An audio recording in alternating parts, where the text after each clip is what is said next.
So not only does Spider-Man finally confront and battle Hellgate again, you know, the man who beat him within an inch of his life and started him on this entire space journey so far, but there are a lot of interesting twists and turns in between. But welcome back to the Hero Informer. And initially, Spider-Man's biggest problem right now is trying to get back to Earth, but much like everything in space, it's more complicated than it originally seems. For them to get the light years away towards where Earth is in a specific part of the Milky Way galaxy, they have to use something known as a Stargate.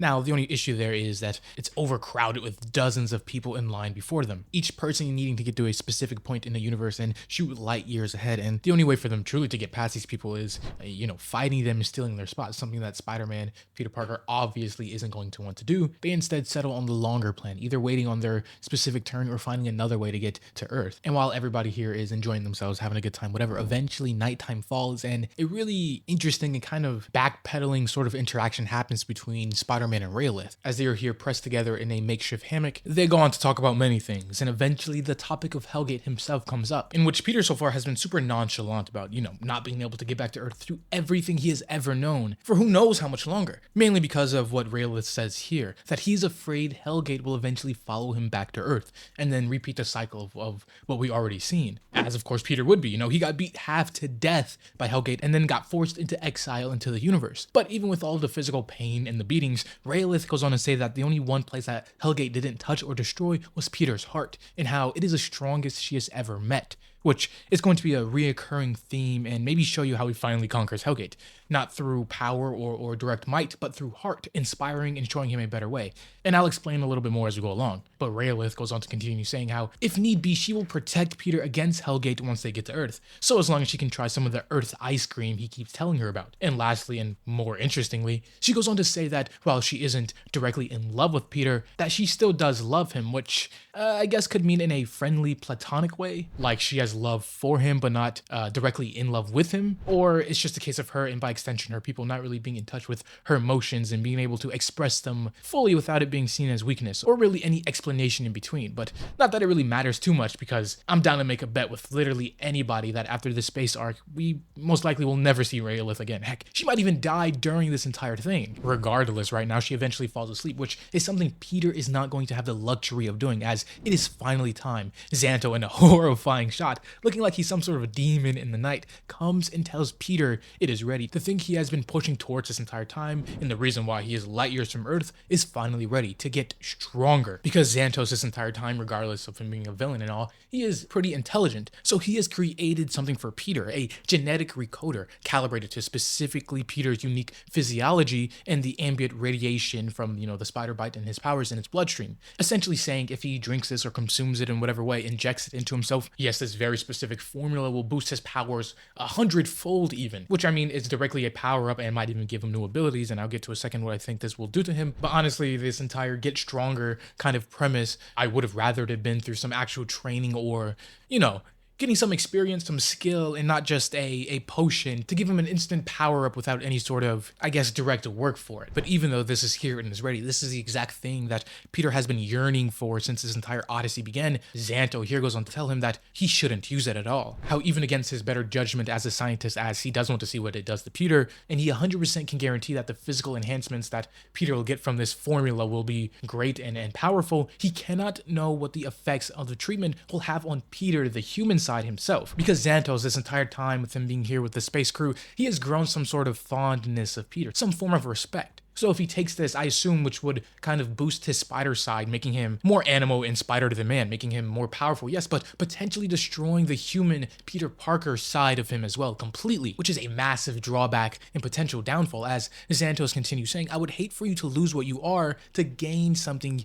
you may not truly need, which again is just another clue that this final confrontation with Hellgate maybe won't be decided through pure strength alone, but all of the other qualities Peter Parker has. But even with all that warning that taking this potion or formula might kill Peter Parker, the side of him anyway, he decides to take it with him anyway, because it's better to have it and not need it than to need it and not have it. Deciding now he has his power up, he has his abilities, he's going to sneak off and confront Hellgate while everybody else is still asleep and not knowing any better, until he is stopped by Glitch himself, which I guess up to this point and from the previous issue, him exploding and just separating from Peter, I guess directly had zero consequences. It looked like before he was dead, or at the very least non-sentient anymore, but I guess he just got better with time. But Glitch, after being inside of Peter's head and directly accessing his memories and essentially what makes Peter Peter, he knows he's about to go on this suicide mission, deciding to give Peter a piece of himself. You know, it's not the full Technarch suit anymore, but it's enough of it to give him the abilities of having one before. So now with his mission, his suit, and this new power-up,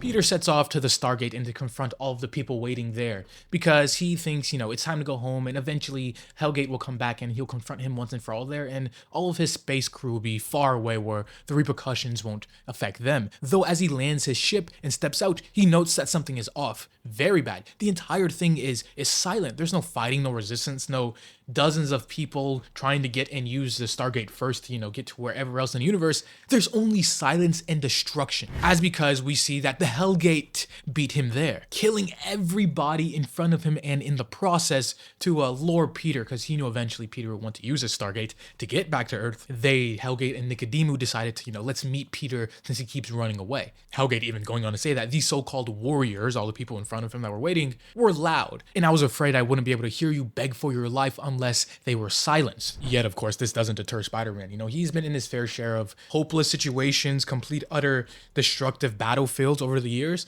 and with confronting Hellgate again once more, he has some words for him as he goes on to say, "You did a number on me before, Hellgate. You rocked me like a hurricane, made me feel useless, and improved it by chucking me across the galaxy and stripping away everything I love." Yet Peter is here confronting him again regardless. Peter even kind of relating himself to Hellgate, going on to say that helplessness is a terrible feeling, isn't it? Hellgate instantly saying, you know, I have no idea, I've never been helpless before in my life. But Peter says, of course you have. If you weren't helpless against the thing that broke your world, he would have never came to Earth to seek out Peter specifically, which, yeah, the entire reason why Peter is cooped up inside of this situation was because Nicodemu had some sort of prophecy or vision that Peter was the thing that Hellgate needed, or their entire planet needed, to stop whatever force or evil has come upon them. Though Spider-Man continues saying, "You're a terrible person from a terrible place. I hate you and your entire system and your disregard for life." But that doesn't change the fact that there are innocent people on your homeworld who suffer more if you don't fix things. Same as mine and same as Earth. So if somehow I can teach a monster like you to protect the innocent,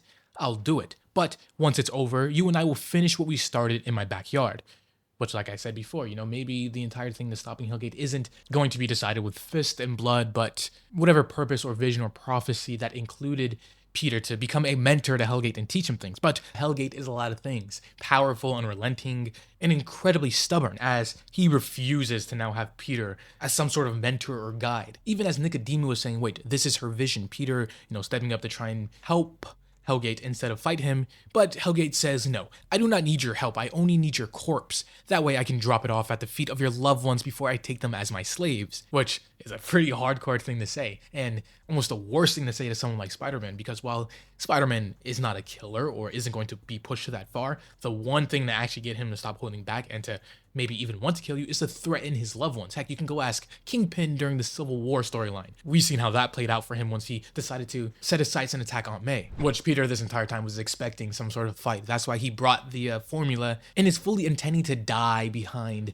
this battle and protecting his loved ones, as he goes on to say, cool, just before we fight, I just wanted to make sure I tried. As we finally see the second rematch between Spider-Man and this Hellgate figure. And to be honest, right off the gate, Peter is doing a lot better than he did before. Maybe it's because he knows what Hellgate is capable of, he's not holding back, or the suit is aiding him. But initially, he is kind of just like dominating Hellgate, taking his own weapons, shattering his knees, and then using an overhanding strike, and then knocking him down and cracking the spaceship floor. Which, let me know what you guys think, because I see a lot of similarities between Morlun and Hellgate, both kind of unstoppable forces that come after Peter and need him directly for whatever their scheme or overall plot lines of the story are. Though, I want to know what you guys think about who is stronger or more powerful, because sure, while they're kind of similar, I don't remember Spider-Man being able to just attack Morlun like this. At best, he was only able to stagger him very briefly. Though I guess that is kind of the same here, as just then Hellgate decides to stop holding back, as Peter picks up another one of his weapons, the axe, and using the blunt side of the axe and not the sharp part, getting ready to, you know, knock him across the head, Hellgate effortlessly stops the swing and says, better, you're no longer holding back now,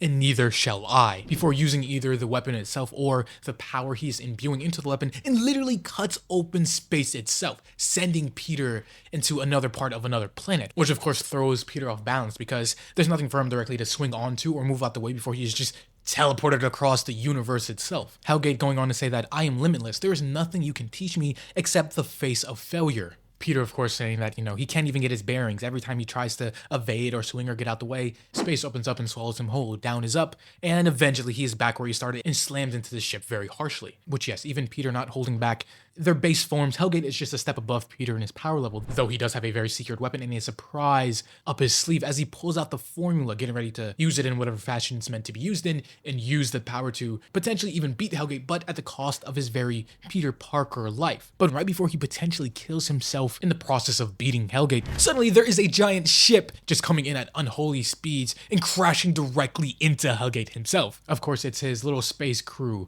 Xantos, Rocket, Rayolith, and whatever, coming in to save Peter and do what they can to get him out of there, but sacrificing their main ship in the process and using a secondary escape pod instead. Spider-Man, of course, just narrowly being able to swing out the way before getting flattened by the giant explosion. We see Rayolith as the main one trying to save him because, even as she says, Peter can't die here because he promised her ice cream on Earth. And even in the aftermath, we see a couple things. One, Hellgate, yes, the attack and the millions of tons of the spaceship coming down crushed him and momentarily downed him, though not defeated. As Hellgate says, the coward, he did not beat me. Nicodemo even confirming, saying, no, my champion, rest in the knowledge that you are the strongest, and when the time is right, you will prove it. Destiny shall not be denied. Peter kind of being in the same boat as Hellgate, they both took a beating and he is downed, though he is in much better shape than he was with his previous battle with Hellgate. They're going to have another confrontation. This time, it's going to be continued on Earth itself, which I can only imagine how Norman or any of the other Spider people currently will